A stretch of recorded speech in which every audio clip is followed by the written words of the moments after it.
Guinness, and this is the Guinness extra stout.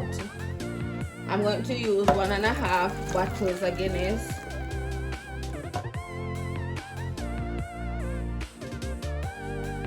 One Ensure. So now I'm going to add my carrots. Get some condensed milk. I'm using the fat-free Eagle brand.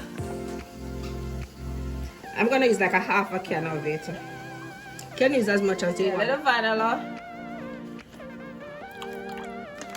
Now you're flavoring it. A little cinnamon. Oops, a little of my Irish moss gel, just a little bit.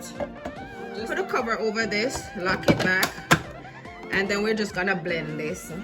If you want supplicant, add a supplicant. If you want peanut punch, add a peanut punch. You wanna add Irish moss, add the Irish moss. Blend it until it's smooth.